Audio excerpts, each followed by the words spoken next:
Thanks for watching this episode of CWC Thoughts and Perspectives. Today, these amazing human beings are going to be talking about the day they got riffed.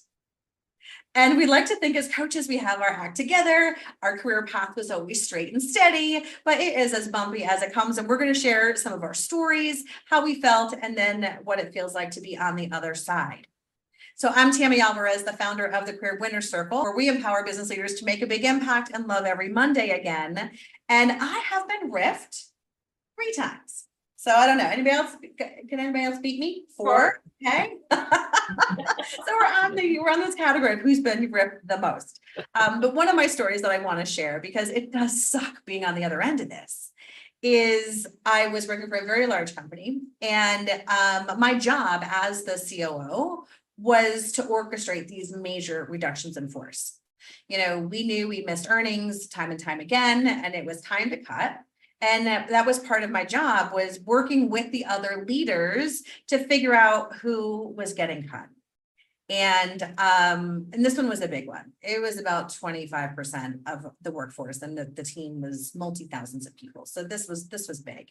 And so it took us months to do this in the right way. And then we were done.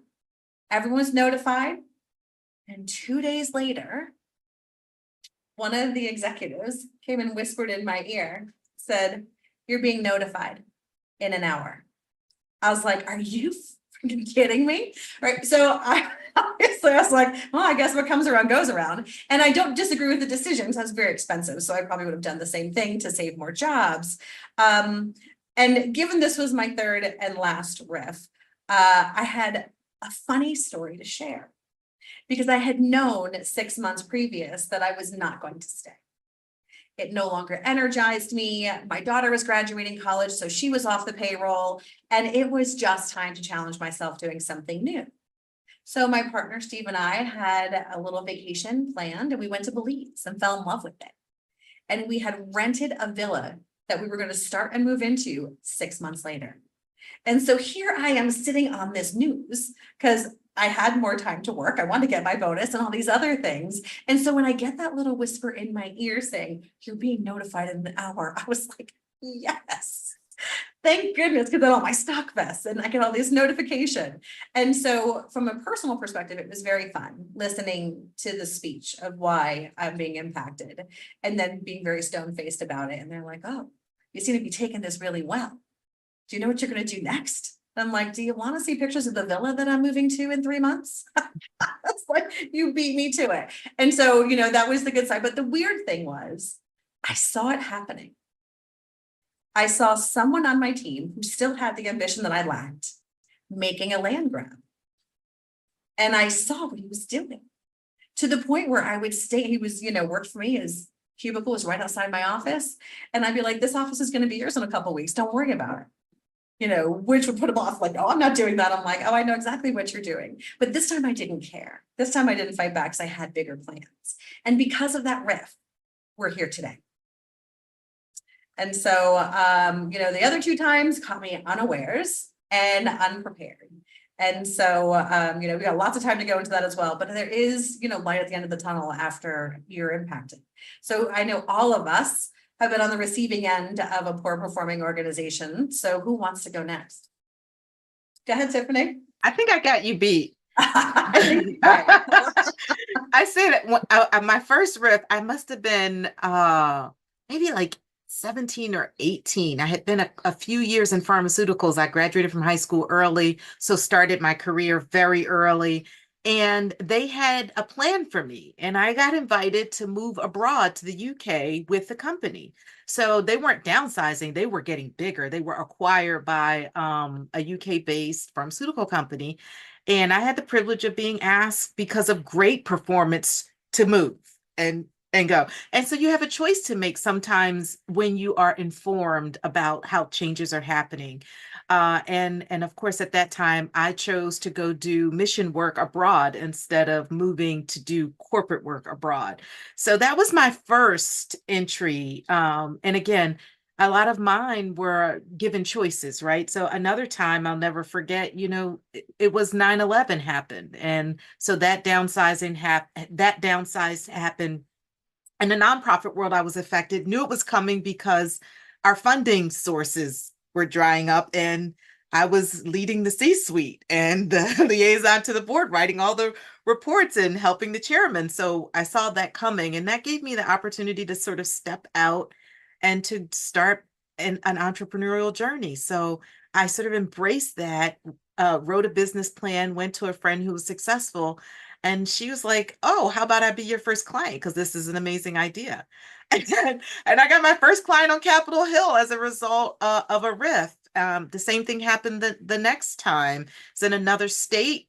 Like you, Tammy, I was working in HR on the RIF, right? 600 people around the world were going to be let go. And we worked on for months on this transition. It was brutal, really brutal. So And we hard. thought our team was the only team that would be unaffected, that wasn't going to have to offer up someone on the field. HR is always the last one to go, right? And how about I worked for the global leader of HR. It was a huge corporation. He comes in my office, he's like, he's got tears in his eyes. I'm like, what just happened? He just left the CEO's office. And he's like, we have to offer up one person on the team. And at that moment, again, this is about choices and about how resilient you can show up in a moment you have to make a choice. And as he cried, I remember thinking, my mother's got Alzheimer's. I've been traveling back and forth. She needs me. Uh, everyone else had a different story in which they needed to stay. And I was like, why don't you take me? Just don't decide. Just let it be me. And I think that could solve our problem. And here's why. And he cried more. And and so it was, right? Great. It was. So I think in those moments for me, being caught up in a riff, there's surprise, and then there's like your moment of truth where you can really think about what's important and make that choice. I think the last one I experienced was the most brutal. Again, a leader, the same kind of thing, but we were all caught by surprise. And I think that was the least humane experience I have ever had. And yet, even in that moment, I was really grateful for the transition services they gave. And I was so grateful. I told them they had to extend mine 90 days to a year, and they did. So again, it's how you show up and what you do with the opportunity you're given. And because of that, I'm here today as an entrepreneur again, strong with ideas and ready to serve. Love that. Who's next? So where do you want me to start? RIF 1 or RIF 4 or somewhere in between? Or just pick the best one, whatever works for you. Well, I think the first time I was RIFed, I was my first management job. I was 26 or 27 years old. And it took me by surprise because this was the job that I worked basically 24/7, and I developed road rage. I was, that whole work-life balance that I was teaching everybody else, I didn't have it. And the company, well, we didn't see it coming. One of the owners started coming back more into the business. So that should have been, but I wasn't close enough. I was still kind of low-level manager. I didn't see it. But when they took our brand new business unit that we had developed and consolidated all of the North American call centers, so we had our own president of the business unit. It was less than 2 years old. We built all the technology ourselves, hired hundreds and hundreds of people, and then they came in and let all the senior managers go of that business unit. I happened to be low manager on the totem pole, so I didn't actually get let go. I was basically relegated to my assistant's job, but I still had my assistant. And so, eventually my boss came to me and said, you have to make a decision. I know you're miserable. And we really actually don't even have this job for you. So, but I did it wrong. I took the package, and then that was fine. I got to spend my summers with my dog on the beach, and that was fabulous. But I wish I would have asked more questions. I wish I would have fought for a bigger severance. You know, they had done so many things wrong in how they did this because it was a knee-jerk reaction. Funny enough, 6 months later, they were acquired. That's what they were doing. They're getting ready for sale, right? But I couldn't understand. You just built this brand new, huge business unit. So probably the most interesting one was my second one. I was living in Dubai, and the US economic crash happened in 2008, 2007, 8 there. And because Dubai was heavily financed and invested by the US, we were one of those big development companies building those 50, 100-story high-rise towers. And at this point, I was on the executive team, and we realized that we were about to go bankrupt. Our investors were no longer willing to invest in us. And we would have been the very first organization in the country of, you know, of the UAE to actually go bankrupt. And so my role switched to helping us find a buyer for the organization. So again, very different from an HR executive to helping to find a buyer. We were successful. We found the buyer, and they agreed to keep the entire executive team on and so now I have my team it was a small team of 5, doing everybody's letters and stuff like that. And at 4 o'clock on a Friday of a long weekend, which always happens to be a disaster in HR's world, we got a call from the new owners that they weren't keeping any of us. So now here I am doing my letter, the CEO's letter, and all the other executives' letters. And so I went and delivered all, you know, with the CEO, all the letters to everybody else. And the CEO and I swapped each other's letter and handed them to each other and then went drinking. So sometimes that's all you can do. But the good news is that we gave ourselves, you know, we convinced the owners to give us lots of severance because they messed with us. So that was good. So every time I guess I've gone through this process, it's because of a major change in an organization. The last time, you know, I was a chief administrative officer for a First Nation community, and they had a new council come in, and new council wanted traditional values back. They didn't want the progressive municipality and government that I was in charge of. And so, you know, that meeting went a little different, having been in this kind of position before. But one of the things I made sure I did, because in the letter that they provided me, and I know the lawyer who had the letter done up and stuff like that, I knew exactly what her advice would be, and they lowballed me. And so I immediately, obviously I didn't sign anything, but the first thing out of my mouth was, thank you for this opportunity. This is nowhere near enough. I'd like you to come back with your best offer. And I said, and I'll be talking to you in a couple of days. So, and then I just exited, right? How hard is that in the moment, right? Yeah. When you're in that moment, you're feeling like a failure. You're feeling like you're on your back foot. You're in your mind worrying about, okay, I've got a mortgage, I've got tools, I got toys, I got to pay for, and to still have the courage to say, this is not enough. Right. And I think that's what having practice, getting RIFed does. It does. This time, right? By the time you're on your second or third round, you're like, I know how this rodeo goes. Let's take that. Yeah. So yeah. But it was ironic being the head of HR, being the chief administrative officer, how they still thought that they could get away with that. It's quite amazing. And companies don't understand that they need to be fair and equitable throughout the process. So exactly. All right. Tammy, I think it's something to be said about what Susan shared, and that was timing. And if we think about large groups of people experiencing a mass layoff, usually there is something in the marketplace.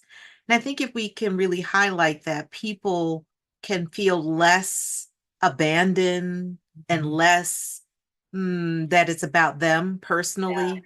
And understand that there are market forces. So similar to you, 9/11, 2008. Now you had coming out of COVID, the market took a hit 2022, 2023, and we're still experiencing some of that downstream impact. So I think there's something to be said about how the market is affecting the workplace, and that it's less about you and your performance and more about market conditions. Absolutely. Yeah. And it's always broken my heart having to let amazing people go. Yeah. You know, because it sometimes doesn't matter how good you are if, the business performance isn't there. Hmm. All right, so Well, I have an interesting story that's a little bit different. The one time I had a RIF was due to COVID. I was working for a company and I was an AGM, and we started hearing all the rumors about this pandemic and the possibility of restricted travel and all kinds of things. And I'm like, okay, trying to figure out what's going to happen. I had decided that I was going to volunteer for furlough. The day I discovered I was going to be furloughed, I was like, that's fine. So, it was fine. It worked out in my real life because I was able to be with family where that was living away from home at the time. So we could all be together during this really scary time in the world. So I had to deliver notice, though, to a number of my staff. I already knew that I wasn't in the right place, that I wasn't a good fit for this job culturally. Doing the job, all the tasks, all the things, fine, I could do all of that. I just didn't fit culturally. It just wasn't my happy place. So I was really curious about how decisions were made about who was furloughed. And ultimately they went through various rounds of furloughing people. I was like, okay, nobody I spoke with, the HR rep, I spoke with the GM, I spoke with different people. No one could give me an answer as for the rhyme and the reason for decisions around furlough. And I paid attention. It wasn't about tenure. It wasn't about performance. It wasn't about the things that I would have expected. Something that, you could go back to and say, well, it's not personal. It's not about who you know. Well, it seems to have been about who the big bosses like best. So anyway, move forward a few months, my position gets eliminated. I wasn't necessarily expecting that, but I was like, okay. I was okay because for years I felt like there was more for me, that I was doing a job I could do, but not necessarily the job I wanted to do. So I was like, okay, this is my opportunity to get it together. Okay. Some months go by, I get offered my position. I get offered another position with the company. They're starting to hire again. Well, the way that they had downsized had left a really bad taste in my mouth. So I was kind of like, I don't know that I like this. I already knew that there were some issues for me with this job, but I was curious to see what they would do, where they would go. And they came back to me several times when I said no. And I got to negotiate all the things I wanted, all the things that would make work-life harmony better for me. Just all the things that would make the job itself better for me. And I still said no at the end of the day. And at that point, I went into a tailspin. I mean, just an absolute, oh my gosh, how dare I turn down money in a job? How dare I? And just, where am I going to go from here? I don't even know how to pick myself up. I'm picking myself up during a pandemic. What on earth was I thinking? What was in the water? I don't know. But I had never really even experienced a RIF, not just personally, but observationally, just, and I really was so unhappy with how it was done. And I was also thinking this is really short-sighted because when everything picks up, we are going to have to hit the ground running, which is what happened. And they didn't have the staff and they didn't have the time to train. So it was a big mess. And I was glad I wasn't a part of it. But ultimately, all of those things led me to the place where I am now, where I started this journey, kind of like Tiffany talked about. I started this journey that I could never have predicted. And the people came into my life at the right time with the right sets of expertise and were willing to share that with me to the point where now I am an entrepreneur. I am a career coach. I'm so excited about those things. I'm so excited to be a part of this team and to share my experience and my learning with other people. Amazing how the unexpected happens when the unexpected happens, right? So I love your story. All right, we got two more. Yeah, go ahead. And I think, Christina, what you said about you didn't like how the company did the RIF. nobody recognizes the fact that your incoming and outgoing and current employees are all brand ambassadors, right? And if you don't do it the right way, I mean, in your case, they wanted you to come back, but you always had this in the back of your mind. And the best people that you have to let go, at some point, you probably do want to bring them back. So why not do the process of the RIF in a respectful way, in a way that people, don't have the reaction that you had? Yeah, the way I say it is, why not be humane? Bring humanity back to the workplace. Right. Yeah. You know, 'cause Absolutely. we're all humans working in the workplace. And we bring that sense of love and trust and commitment every single day. So even in this transition, the business is in pain and suffering, and so they have to make adjustments. Even in the pain and suffering, we can still be kind, gentle, and acknowledge the contributions of those that have been there for so long. Absolutely. Okay, we've got 2 stories left. Who's going next? I guess I will.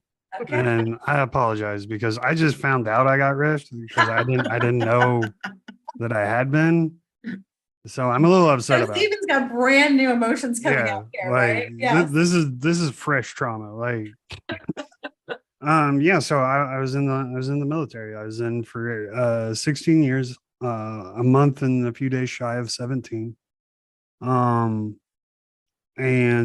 I unfortunately was severely injured in 2013, and I was able to drag my military career out a few more years, but ultimately I just couldn't perform medically. And the Army's like, hey, you're a danger to yourself, you're a danger to others, professionally speaking, like not psychologically.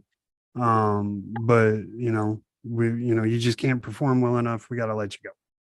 And it's, if you're listening or watching and you've been in the military, you know that it doesn't happen the way I just described it, but we're trying to keep it simple here. So don't hit me on that. But anyway, that's what the Army said. I had about 8 months notice. And I was excited, man. I was stoked. Like, dude, it is going to be great to not have to get up at 4 o'clock in the morning every morning. And it is going to be great to have a weekend without my cell phone ringing. And it is going to be great to wear whatever clothes I want to work every day. This is going to be awesome. I cannot wait to be a civilian. And then I became a civilian. July 11th, 2017, I became a civilian. And at first it was great. It was like a honeymoon. It was amazing. And then real life caught up to me. And I realized that, looking back now, I realized that I lost my community. I lost my sense of purpose. I lost my why. I lost my brotherhood. I lost camaraderie. I lost everything that I had held, at a level of esteem. Like everything I identified as was gone. And the worst part was civilians don't care. And it's not that they don't care, it's just they can't understand. So, and from my perspective, they just didn't care. They were trying to care, they just couldn't care. And so, man, that hit me hard. And it was very destructive. I won't go too deep into it, but just to paint a picture of how destructive it was, I left the Army weighing 220 pounds. 10 months later, I weighed 300. I gained 8 pounds a month, which is very, very unhealthy. So fast forward to what year is this? 2024. Fast forward to 2024. And I am a place where if you would have told me when the Army told me that they were going to, we call it a med board when you get medically retired. So when they told me they were going to med board me, if you would have told me then that I would be an entrepreneur, own my own company, have a podcast, be a public speaker, be a member of this amazing team, I would have said, you're stupid. I have zero desire to do any of that. That just sounds like too much. I just want a 9-to-5 job where I can go to work, get paid, go home, and do my own thing. And, come to find out that this actually is my jam. But the worst part about what I went through was that I took, like what Christina and Tiffany have been talking about, I took it 100% personal. And that was so destructive to my mindset. Looking back in hindsight, I understand the Army made 100% the right decision. I was dangerous. I could not perform. My body just wasn't capable, which made me a danger to everyone around me. If I get hurt, then they have to come save me. If they have to come save me, they're in danger, right? So it's not a good fit.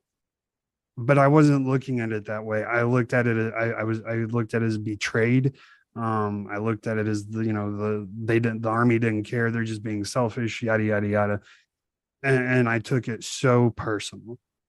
Now that I'm on this side of the fence, I can look at it and be like, no, that was totally the right decision. I would have made the same decision. I have made the same decision for people before. And it's like, man, I could have saved myself so much pain if I would have just done the work mentally to realize that it wasn't personal and I was just taking it the wrong way. And done that work early on, and I could have avoided 3.5 years of just suck. That's a long time to be in the slog with that, right? So great lessons learned there. Thanks. All right, Kelly, you've been on the other side of the fence too, so tell us your story. You have. So I was working for a jazz nightclub. Oh, fun. Legendary artists, global musicians. It was just an incredible place. I worked there for around 10 years. Worked my way up the ladder and fairly quickly, actually. And I was promotions, hospitality, and ticketing manager. I had implemented an entire ticketing service for the organization. And so I was the tech guru of many things. And one day I get a call, come to the office, go to the office, and there you go, bye-bye. And it was just like, okay, this is happening. All right. And I'm like, okay, thank you, keys. And I really think that my boss at that time wanted a different reaction.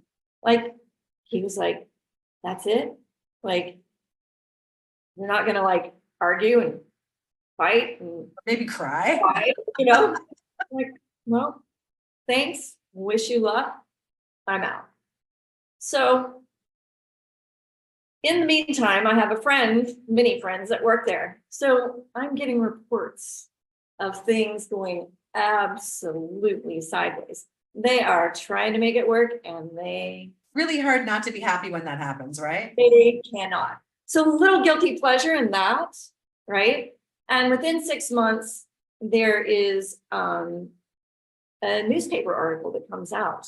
And the billionaire that was an investor in this organization backs out of it altogether, just suddenly cuts ties.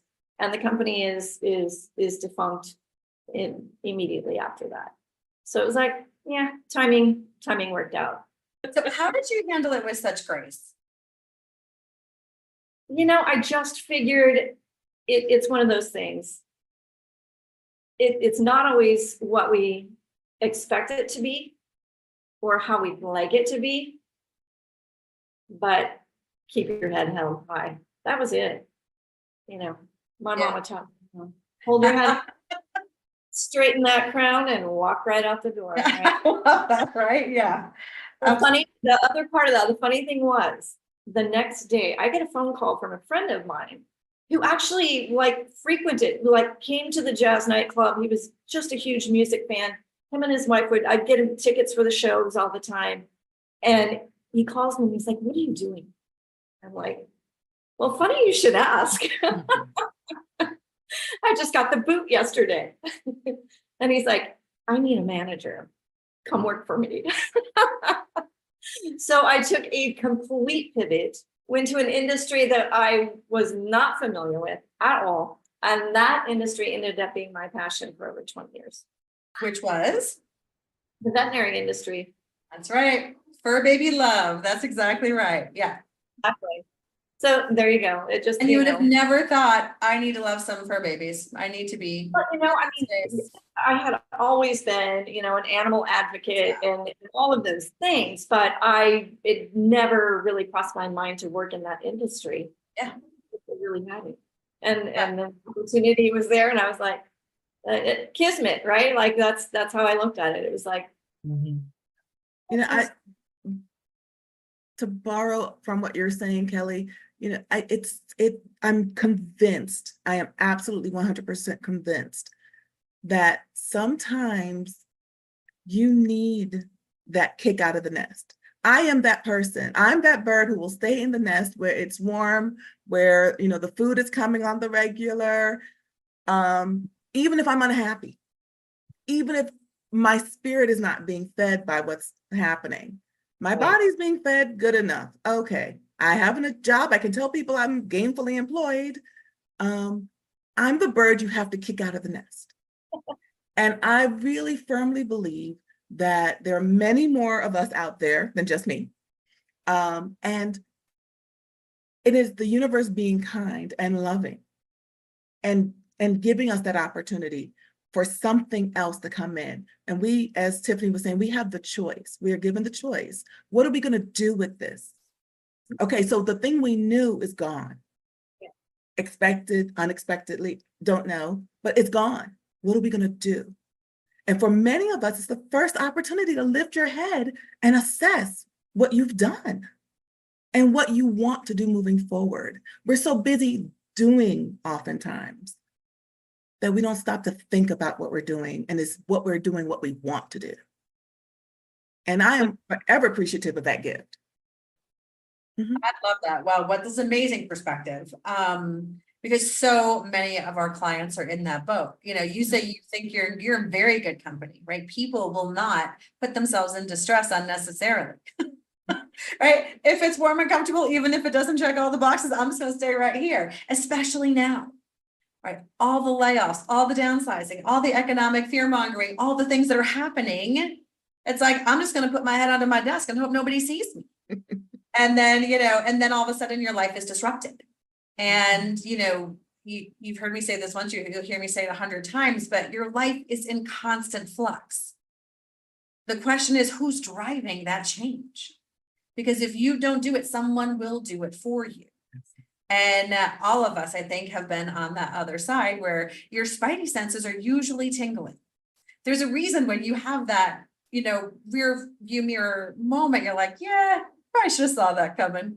Yeah, I agree with how that went down, because you're feeling it in the moment. You just don't want to know that you're feeling it in the moment or acknowledge that these things are happening or reading the room. And so I think the more we are willing to see the things that are difficult to see, allow ourselves the grace to feel it, but then most importantly, do something about it, the better off we are for ourselves and for those that we love. Yeah, and Tammy, one other thing as we start to think about embracing those emotions, I think it's important to talk about maybe the stigma of shame or the stigma associated with risks and the shame that ensues. Sure. So I think we need to be okay, and we have to be able to use our voice and not be ashamed to tell people that we have a new job in life, and that's to find the one that we love, whether that's making one or finding a new employer. But you're in this transition period, you're in the neutral zone, and you know, you'll shift gears when it's time. But I think it's okay. We have to encourage our clients to just be okay with not being okay in the moment. Absolutely. And not being ashamed of this new change and transition in their life. Yeah, and That's that's such- go ahead, Stephen. I was just gonna, that's such a good point. And that's exactly where I was. Like, I was ashamed. I was not in, I was totally 100% embarrassed that, you know, I had to say, yeah, I used to be in the Army. Like, and now I do this. Like, it's not glamorous, it's not cool. I don't get to play with guns and blow stuff up. Like, there's nothing cool about what I do now. I used to be awesome. And now I'm just like everyone. And that was so embarrassing to me to have to say. And I, like you said, I wouldn't embrace it at all. And man, it took a lot of work just to go through that part. So I love that point, Tiffany. That is so important to realize, like, I made the Army what the Army was to me. And now I make whatever it is that I choose to do, I make it what it is to me, not the other way around. And that was so hard to learn. So thank you for bringing that up, Tiffany. Such a good point. And there's some mic drops here in terms of sound bites I cannot wait to steal and reuse. It's so good. Again, and then another fear that I think paralyzes people. I know I felt it the first time I got riffed because I was the breadwinner. My husband was a stay-at-home dad. My daughter was like 18 months old. We were living paycheck to paycheck because that's what you did. And walked in one day, put my coffee down, got fired the next. 2 week severance, no medical, out the door. And I go home like 10 o'clock in the morning. And my husband's like, "You're home early." I'm like, "Gravy train's over, baby." Like, we're gonna have to figure something else out.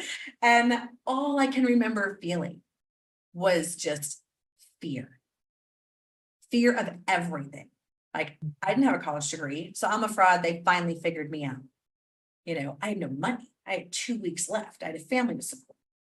I didn't know that, I just switched industries. And so I'm like, and I just been, fired. And so I'm like, I'm never getting a job again.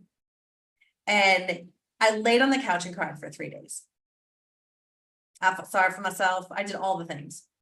And then I finally realized that this is not going to feed my family. And so I started looking. Now I got lucky that time because I was in the staffing, the tech consulting field. And it was during Y2K and the .com boom. And I didn't realize I was a free agent because within days, like, everybody realized the guy who fired me was a total jerk and everyone knew it. So I kind of had air cover there. And it was really my call on who I wanted to work for and how much I wanted to be paid. But that was lucky. And I learned my lesson in terms of, because I think the first thing we always think is fear.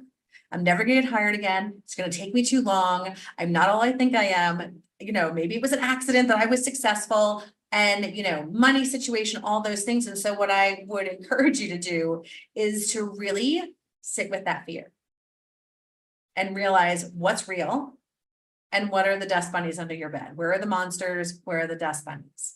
Because having friends help talk you through this and decide, my financial fear was real. I could not pay my mortgage if I did not get another job within 2 weeks. Full stop. Right? That was real. Now, the fear that I was a fraud and that everybody would find out about it, those were dust bunnies. And I couldn't get myself out of this until I started talking to people I had worked with who remembered me in my rock star days and all of those things. And so fear's real. I would recommend just sit with it. It's uncomfortable, but then really when you start to figure out what's real and what's not, focus on the stuff that's real and get that under control as fast as you can. Don't let the other stuff take your mind off of what you need to do. Go ahead, Tiffany. I was going to say, to your point, Tammy, you said something powerful, and that was your friends can help you.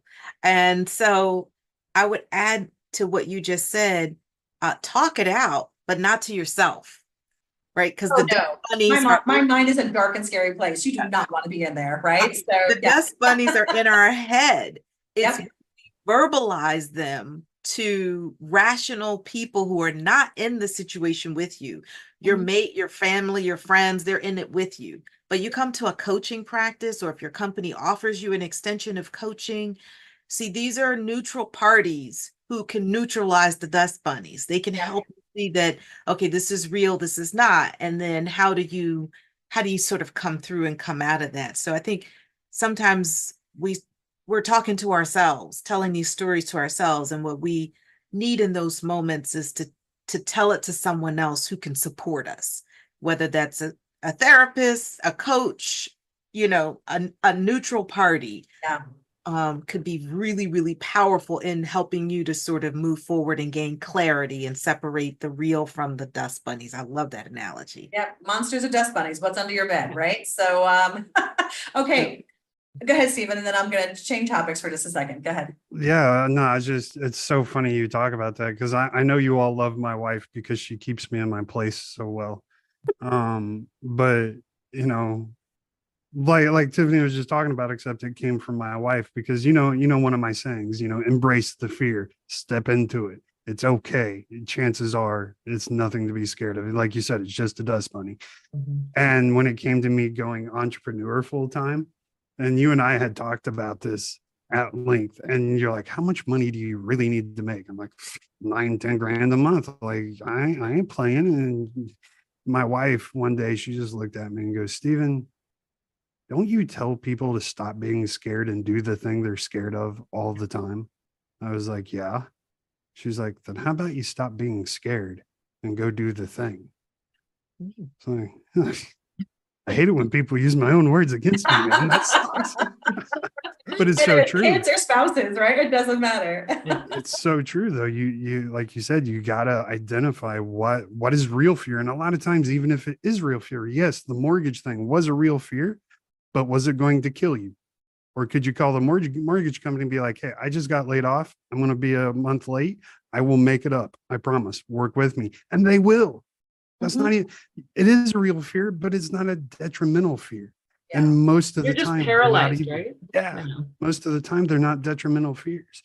And so just, the only way to see it is to step into it, to embrace it. Like you said, sit with it. I love it. Well, hopefully our stories and the good, the bad, and the ugly will help everyone who is either navigating this or hasn't gotten over it or is afraid of navigating this. And what I want to do is I want to do a speed round. So I want you guys to be able to give some advice on, so two things. You can either look at it from an employee perspective. If you're getting downsized, here's my advice for you. Or you can look at it from a leadership and a company perspective in terms of if you have to make this difficult decision, how do you do this with dignity? And so I'm going to ask you guys to share your advice and then I will come back and wrap it up. Christina, why don't you kick us off? Sure, I'll take the employee's perspective. Okay. My best advice is to breathe. Give yourself some space and some room to think. Because when things happen that we're not expecting, or even if we're expecting it, but it still happens, you're like, wait a second, what am I going to do? And you go into a tailspin oftentimes. And when you do that, you're not thinking clearly. You're not making good decisions for yourself. You start feeling desperate. And we never make a good decision from a desperate place. So give yourself some time, give yourself some breathing room. Don't sign anything right away. Don't agree to things right away. Give yourself some time to think it over. Take the people that you trust and give them a chance to offer their perspective. Some insiders and some people, to Tiffany's point, who might be a little less personally invested, but they're personally invested in you. Just breathe and think. And then you can assess what are the resources I have available to me for my next thing. What do I want to carry into my next thing? What don't I? You are still powerful. You are still that awesome, incredible rock star person that you were the day before you got RIF'd. Don't lose sight of that just because a business made a business decision. Oh, love that. Excellent. All right. That's so good. All right, Susan. I'll take it from the employer's perspective and put my HR hat on for a second. First and foremost, and you'll probably hear all of us say this, that a layoff because of a business decision is not the same as a performance termination. So don't treat it the same. Your paperwork shouldn't be the same. Yet your paperwork does need to be actually reviewed and approved by a lawyer, because as an organization, you can get yourself into trouble. Ensure that you're fair and equitable in your settlement packages and how you speak to people. And again, separate your brain. This is not a termination. This is a layoff. Make sure you set the stage. One of the things that you need to get ready for is you need that box of Kleenex. You really do, because everybody takes it differently.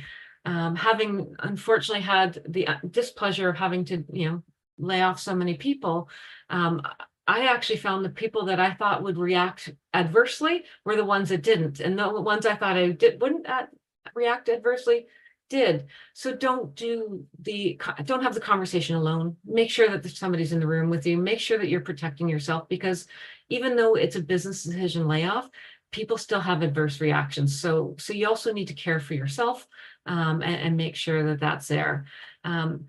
Teach your leaders how to have the conversation. And it's not the one-liner that you're supposed to give, when you're terminating somebody for performance. It's actually a conversation. Thank people for their service.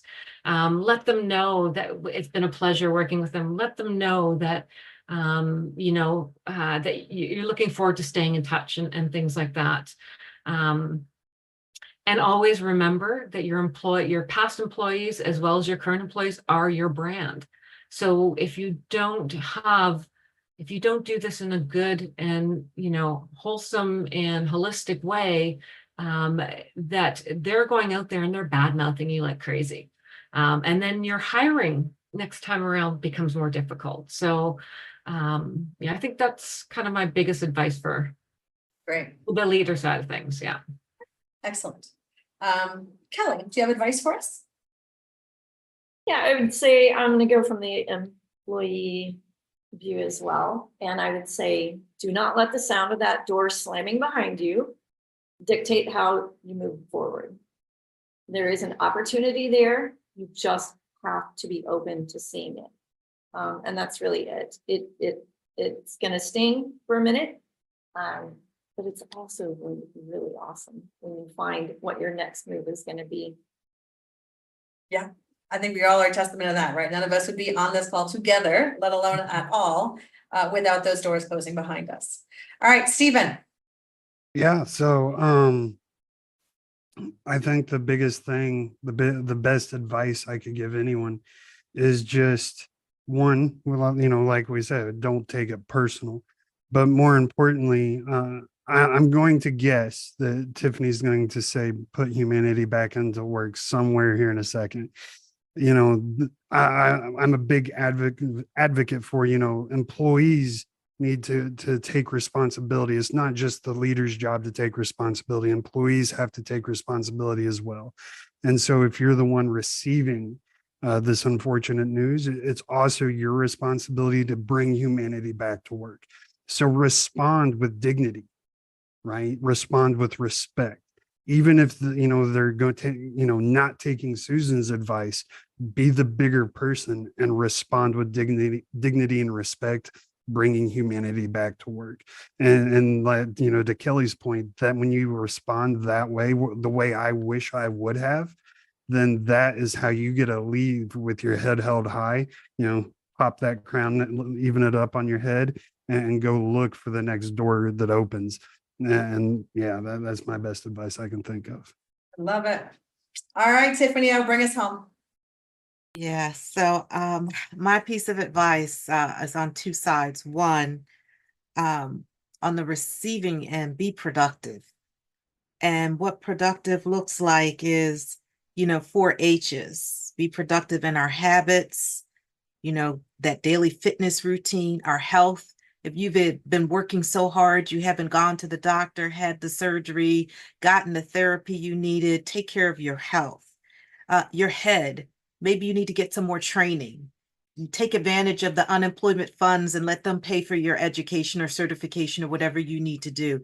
If you want to get that additional degree, whatever it is, take care of your head, and then make sure you take care of your heart, right? So make sure that we are doing things that fills our soul. Remember, the bucket list isn't about death, it's about living.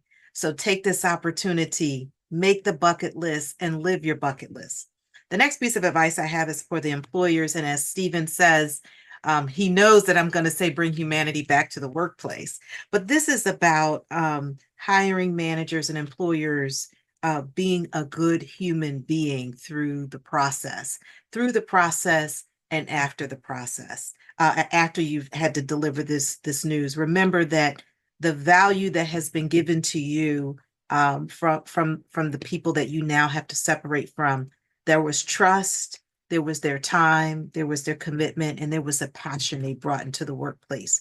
So remember, as we're separating, to value those contributions and remember that they are human beings in need of your consistent touch and communication after the separation. Such good feedback. And this whole series that we've been talking about is how to downsize with dignity.